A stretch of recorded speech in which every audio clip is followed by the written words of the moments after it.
नमस्कार दोस्तों, I hope आप सभी लोग अच्छे होंगे। सो गाइज, आज के इस वीडियो में हम लोग ये समझने की कोशिश करेंगे कि आपातकाल क्या होता है, व्हाट इज इमरजेंसी और इसे कब और क्यों लगाई जाती है। और गाइज, ऐसा क्या वजह है कि जब भी आपातकाल यानी इमरजेंसी लगने की बात चलती है तो आप सभी लोग डर सा जाते हैं। और ये क्या होता है, नेशनल इमरजेंसी, प्रेसिडेंट रूल्स और इकोनॉमिक इमरजेंसी, इन सभी बातों पे आसान भाषा में मैं आपको समझाऊंगा। और गाइज, आपातकाल से जुड़े बहुत सारे भी बताऊंगा। तो चलिए शुरू करते हैं। तो गाइज, अब प्रश्न ये उठता है कि आखिरकार यह आपातकाल क्या होता है। तो गाइज, सीधी और साफ शब्दों में बताऊं तो आपसे सारे के सारे फंडामेंटल राइट्स यानी मौलिक अधिकार को छीन लेना ही आपातकाल। आर्टिकल संख्या 20 और आर्टिकल संख्या 21 ही ऐसे आर्टिकल हैं जो इमरजेंसी लगने के बावजूद भी आपसे नहीं छीने जाते हैं। अब प्रश्न आपके दिमाग में उठ गया होगा कि आखिरकार ये क्या है अनुच्छेद 20 और अनुच्छेद 21। आइए समझते हैं। गाइस, अनुच्छेद 20 इसमें 3 प्रकार की फ्रीडम की बात करती है। पहला, एक गलती की एक सजा। वे गाइस, फिल्मों में होता है कि हम एक गलती करेंगे तब चाहे 10 गलती करें तब सजा बराबर मिलेगा, लेकिन नहीं, रियल लाइफ में ऐसा नहीं है। आप जितना गलतियां करोगे उतना ही आपको सजा मिलेगा। तो ये पहला था। दूसरा, सजा समय के कानून के आधार पर दी जाएगी, न कि पहले या बाद के कानून के आधार पर। यानी गाइज, ऐसा नहीं होगा कि हम कोई गलती करें और उस गलती का सजा पहले 10 साल पहले किया था चाहे 10 साल आने के बाद किया होगा उसके हिसाब से नहीं मिलेगा। अभी प्रेजेंट में किया है उसी के हिसाब से हमको सजा मिलेगा। और तीसरा गाइज ये है कि सजा के बाद भी कैदी की संरक्षण दी जाएगी। और गाइज याद रहे, इसी में बताया गया है कि अनुच्छेद 20 के अनुसार जब तक किसी व्यक्ति को न्यायालय दोषी करार नहीं कर देती है तब तक उसे अपराधी नहीं माना जाएगा।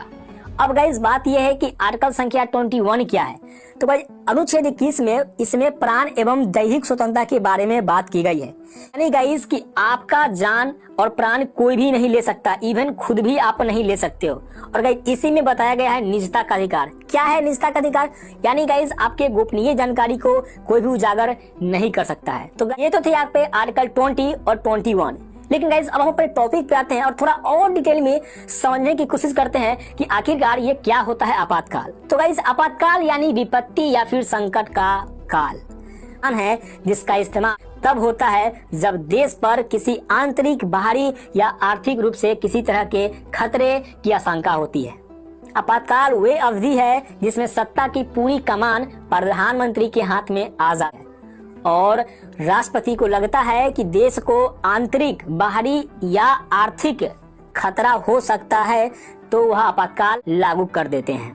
गाइस, हमारे भारत देश में जब जो संविधान निर्माता थे, आपातकाल मसलन देश की एकता, अखंडता और सुरक्षा खतरे होने जैसी स्थिति को ध्यान में रखते हुए ये प्रावधान किया कि जिसके तहत देश की सरकार बिना रोक टोक के गंभीर फैसले ले सकते हैं। मान लीजिए, एक एग्जांपल लेते हैं कि हमारे देश पर कोई पड़ोसी देश हमला कर देते हैं, तो ऐसी आपात स्थिति में संविधान भारत सरकार को अधिक शक्तियां देती है जिनके जरिए वे अपने हिसाब से फैसले ले सकती है। जबकि आपातकाल न होने या समान परिस्थिति में संसद में बिल पास करना पड़ेगा और लोकतंत्र की परंपराओं के मुताबिक चलना होगा। लेकिन आपातकाल लगने पर सरकार अपनी तरफ से कोई भी फैसला ले सकती है।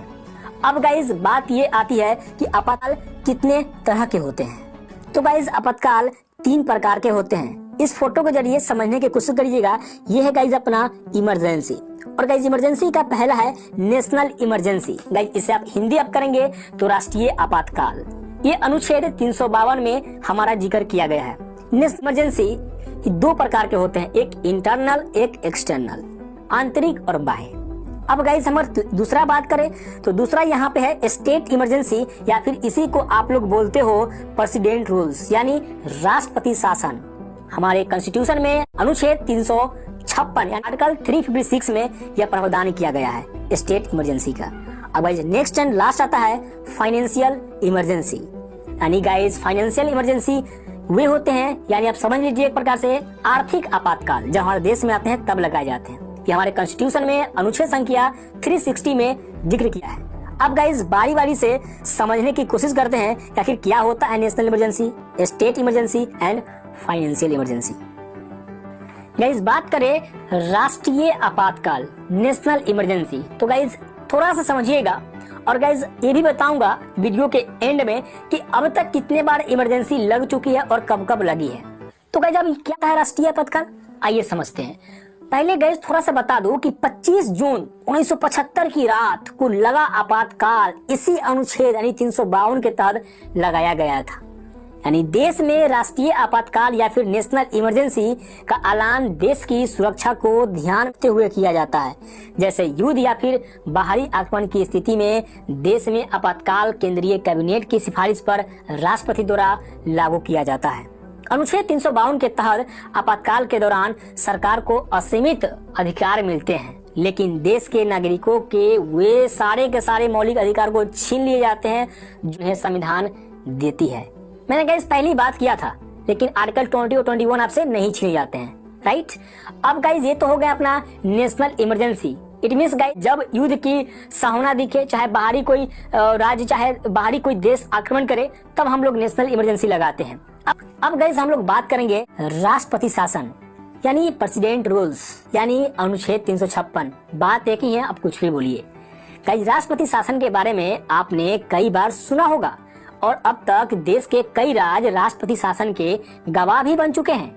किसी राज्य राजनीतिक व्यवस्था और संवैधानिक व्यवस्था फेल होने पर भारतीय संविधान के अनुच्छेद 356 के तहत राष्ट्रपति आपात स्थिति का ऐलान करते हैं। यानी कोई राज्य सरकार संविधान के मुताबिक काम नहीं कर रही हो तो इस अनुच्छेद के तहत राष्ट्रपति उस राज्य के राष्ट्रपति शासन लगा सकते हैं या फिर लगा देते हैं। और इस स्थिति में राष्ट्रपति शासन में राज्य के सिर्फ न्यायिक कार्य, याद रहेगा, सिर्फ और सिर्फ न्यायिक कार्यों को छोड़कर सभी प्रकार के प्रशासन से जुड़े अधिकार केंद्र के पास आ जाते हैं। केंद्र बोले तो पार्लियामेंट में आ जाते हैं।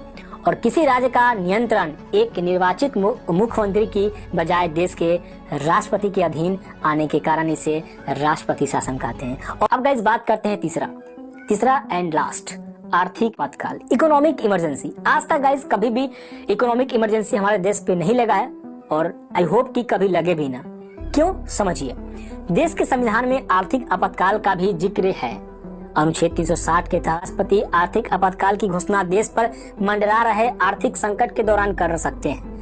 हालांकि देश में अब तक कभी भी आर्थिक आपातकाल लागू नहीं हुआ है, लेकिन संविधान राष्ट्रपति को ये शक्ति देता है कि अर्थव्यवस्था चौपट होने की कगार या फिर सरकार दिवालिया होने के कगार पर अनुच्छेद 360 का इस्तेमाल करके वह इस आपातकाल को लगा सकते हैं। ऐसी स्थिति में नागरिकों की धन संपत्ति पर देश का अधिकार होता है। गाइस ये तो थे आपके आपातकाल और आपातकाल के 3 प्रमुख बेसिकली टाइप जो कि मैंने आपको बता दिया। अब गाइस बात करते हैं कि अब तक देश में कितनी बार आपातकाल लग गए हैं। अब गाइस हम बात करेंगे कि अब तक हमारे देश में कितनी बार आपातकाल लग चुका है। तो गाइस अब तक देश में 3 बार आपातकाल लग चुका है। पहला 26 अक्टूबर 1962 भारत में इंदिरा गांधी के लगाए गए आपातकाल को याद किया जाता है, लेकिन देश में पहला आपातकाल उससे भी 13 साल पहले तब लगाया गया था जब भारत और इनके बीच युद्ध हुआ था। यहाँ पर युद्ध और देश की सुरक्षा को ध्यान में रखते हुए आपातकाल लगाया गया था और इसके पहले आपातकाल बड़ी 1968 को हुई। अब गाइस हम बात करेंगे दूसरा वाला, यानी 3 दिसंबर गई थी। युद्ध के समय भी देश में काल लगाया गया था और युद्ध और देश की सुरक्षा को ध्यान में रखते हुए एक बार फिर से देश में इमरजेंसी लगाई गई थी। अब गाइस हम तीसरा वाला बात करेंगे, यानी 25 जून 1975 को आपको पता है, सबको पता है बेसिकली, तत्कालीन उस समय के प्रधानमंत्री इंदिरा गांधी उन्होंने लगाया था। तो गाइस ये तो थे आपातकाल और आपातकाल से जुड़े हुए रोमांचक बातें। कैसा लगा यह कंटेंट? आप डेफिनेटली फीडबैक मैं हम्बल रिक्वेस्ट करूंगा कि कमेंट बॉक्स में जाके जरूर दें।